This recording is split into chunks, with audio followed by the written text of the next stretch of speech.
Hey you, welcome to the GreyT Talks podcast. Talks about great thinking, social skills, communication, personal development and team coaching. Because in a world that is black and white, we can all use some grey. My name is Lisette van Putten and I will be having these talks with you. I'm a social skills teacher and coach and I will be sharing my thoughts, knowledge and practical tips to create your own greatness. So stay tuned and enjoy this brand new episode.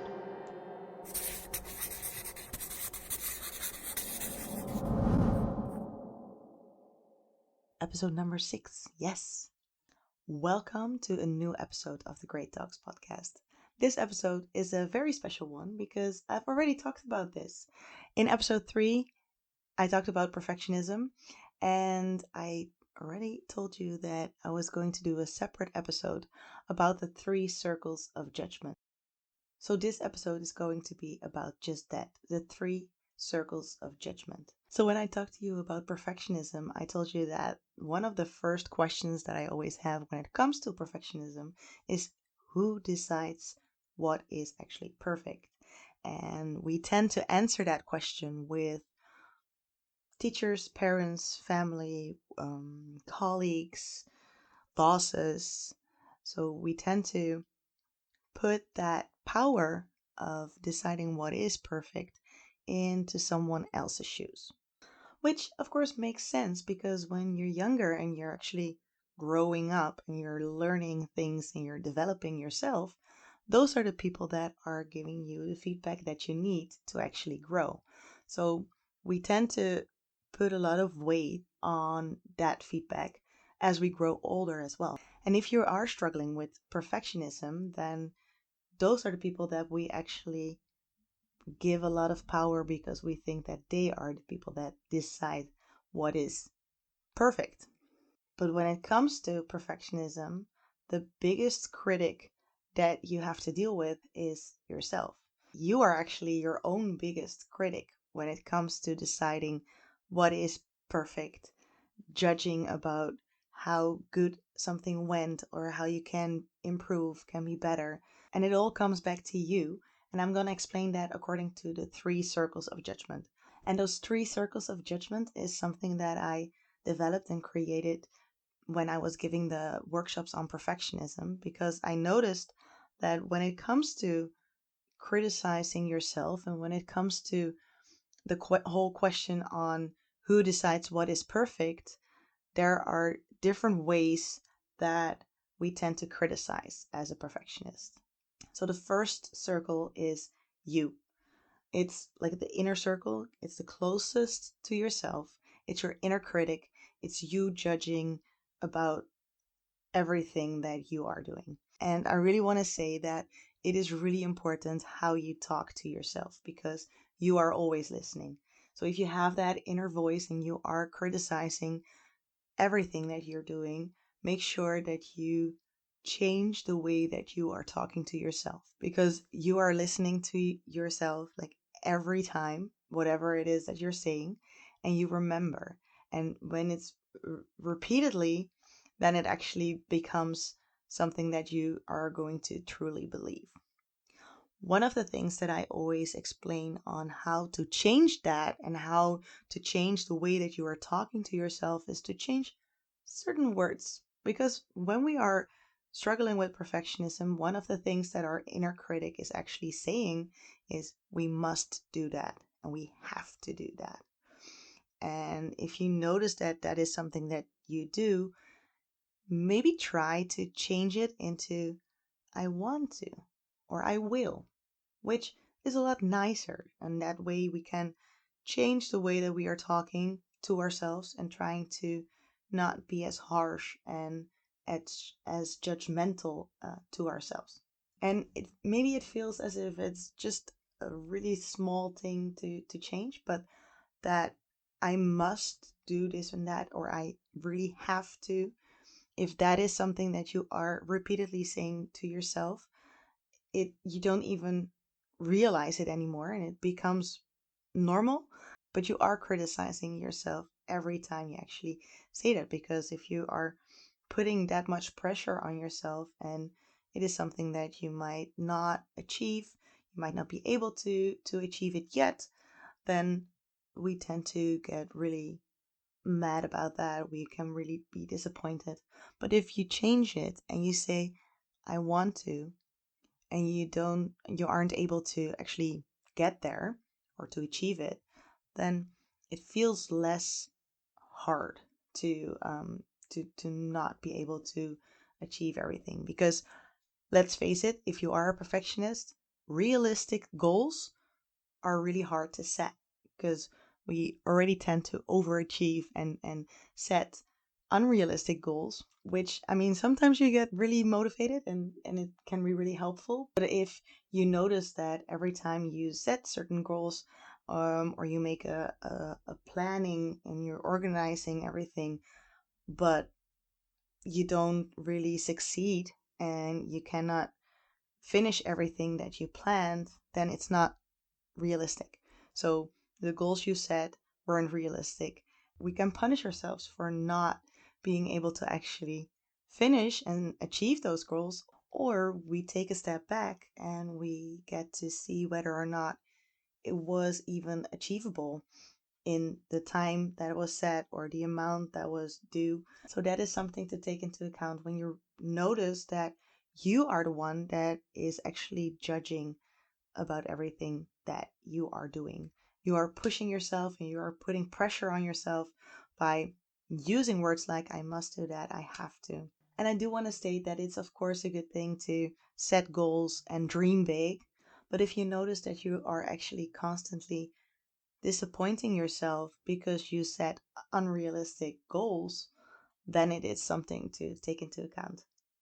And the second circle is you judging others, which maybe in the beginning, when you first hear this, can sound a bit strange when it comes to perfectionism. And as I said, every time you criticize and you judge, it comes back to you.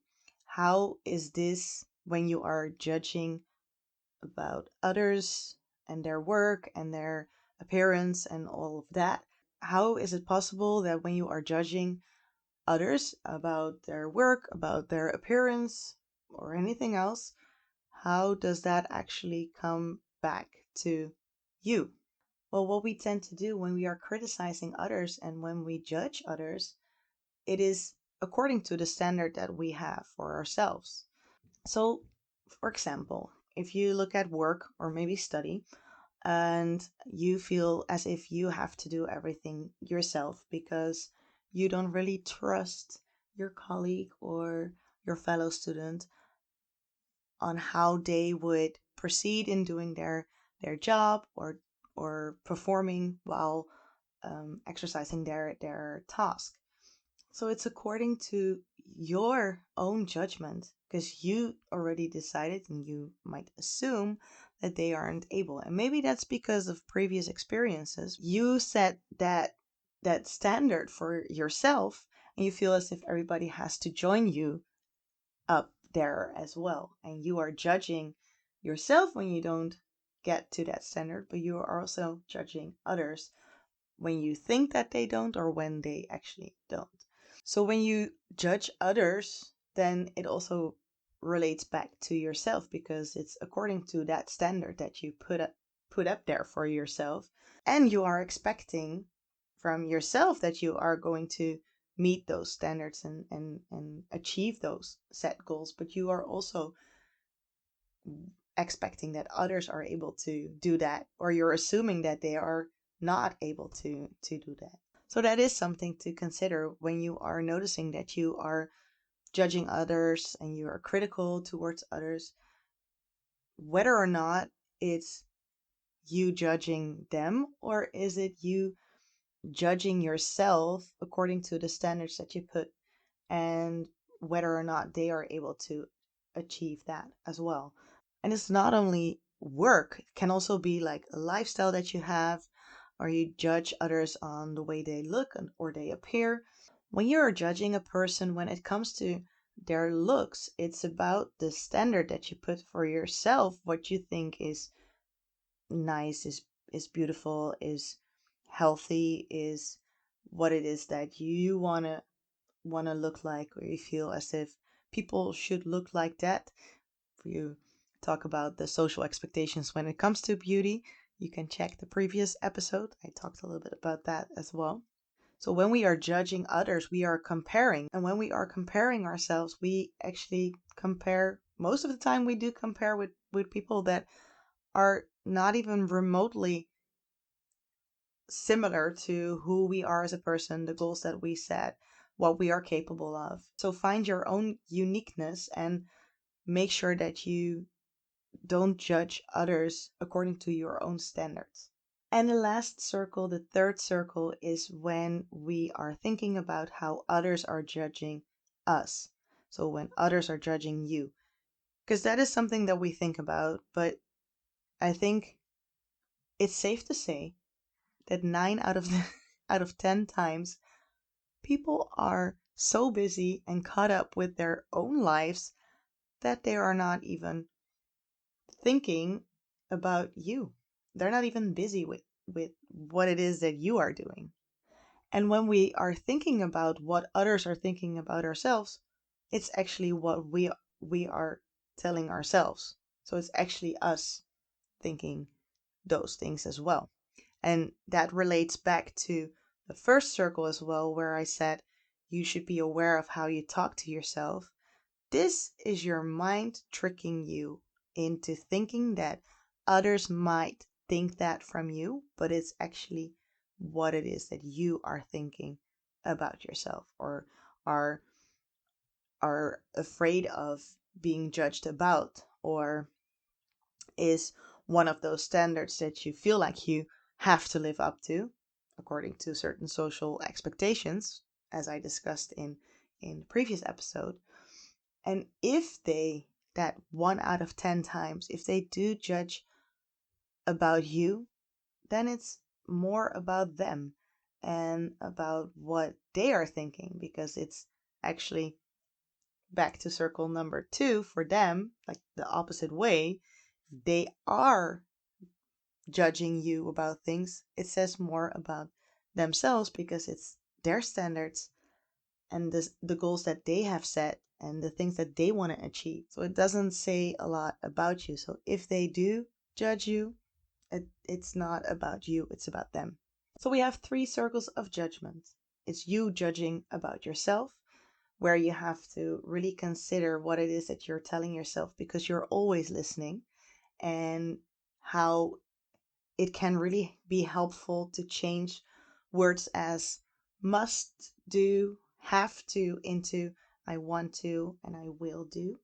And in that way, you're not really hard on yourself, and you can actually maybe relieve a little bit of that pressure that you put on yourself while judging yourself. And then we have that second circle where it's about you judging others, and how it actually says more about you and not them, because it's about your goals. It's about the standards and expectations that you have of yourself that you are also putting on them, and they and feel as if they have to achieve all of that as well. So it says more about yourself. Then we have that third circle, which is all about how you think others are judging you.